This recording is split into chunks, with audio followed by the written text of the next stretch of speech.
So, Senator, during your speech here at the conference, you talked about the national debt. Yeah.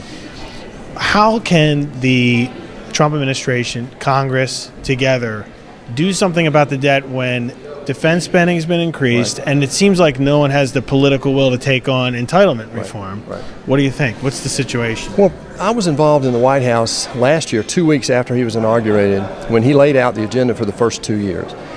And in that speech, or in that meeting, we talked about debt, and it's driving what we're doing in the agenda. The first thing we had to do is grow the economy. So we worked in regulation, energy, and taxes, and this year we put Dodd-Frank reform bill in. So we've released $6 trillion back in the economy. So that's the first thing we have to do is get the economy growing. The second thing is we got to fix this budget process. So I worked for 3 years. We've got a team working on that. This year, finally, leadership gave us a select committee, 16 people, House and Senate, Republican and Democrat, supposedly that we will come up with a new way to fund the government in a politically neutral platform. I'm really hopeful about that. The third thing is this excess spending. We've got about $800 billion we've identified up here that's just excess spending. So we're moving on there. About $100 billion of that in the last 3 years has been cut. We haven't talked a lot about that, but that's just happened. Just like the 1,550 people who have been fired at the VA. We don't talk about that a lot. It's just part of what's happening under the Trump administration. But here comes the heavy lift, as you said. We've got to save Social Security and Medicare. This week, we were told by the CBO, Congressional Budget Office, that both those trust funds, Social Security and Medicare, both those trust funds go to zero by 2026. That's 8 years. Now that's 6 years shorter than they were telling us just last year. So this is a crisis, and we've got to do that. And then last, we've got to get at the underlying inflating pressures of healthcare, not just the insurance like Obamacare tried to do, but the driving costs themselves. So those are the things the president's focused on.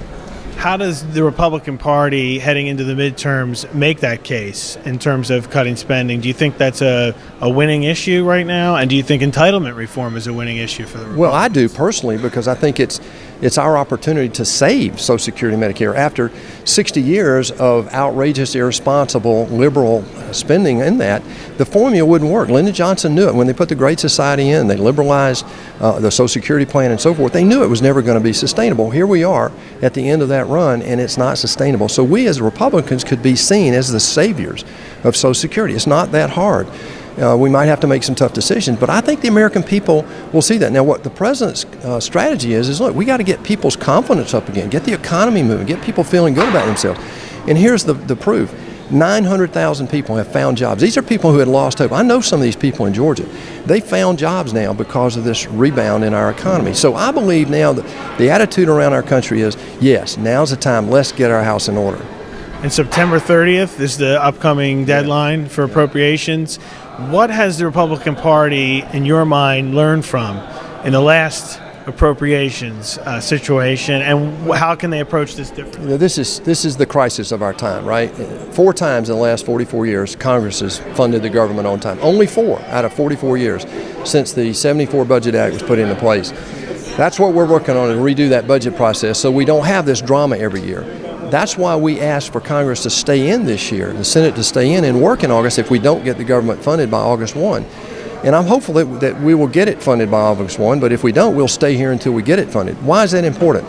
Because what happens is the Congress will pass a continuing resolution, and that leads to an omnibus where 4 people get in a room and decide how to spend $1.5 trillion. Well, that always caused spending to go up. So to get the Democrats' vote, we have to give them more spending, or the government shuts down. That is not what the Founding Fathers wanted for us to do. And the last question for you, I wanted to ask you about sanctuary cities. Yeah. We saw that ruling in Pennsylvania. Yeah.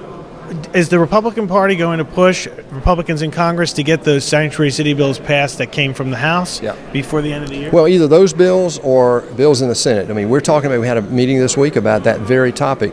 There might be things we can do under the budget process and reconciliation that actually implements the Cates Law and also the Sanctuary Cities Law. We've got our own bills in the Senate. I'm a co-sponsor of both. Our bill and the House bill is not that much different. So I'm hopeful that as we get the government funded, that's the first priority. When we get that done, then we can move to some of these other critical issues that we've had on the board for years, but we haven't been able to get the Democrats to help us. We think we can do it now without them if we can get this reconciliation process done. Yeah. Looks like that decision in Pennsylvania might get in the way of that a little bit because they ruled that the federal government can't cut off the grant. But it's a lower court, and that court is known for liberal rulings. The principle is this: do the federal law enforcement officers have jurisdiction over a federal crime? And my answer is yes. It's outrageous that a city can, on their own volition, decide that they're not going to turn over a convicted felon or a suspected felon to the federal authorities. That's just not the way we do things here in the United States. So I think eventually, as that works its way through the court case, even that Pennsylvania case will get reversed.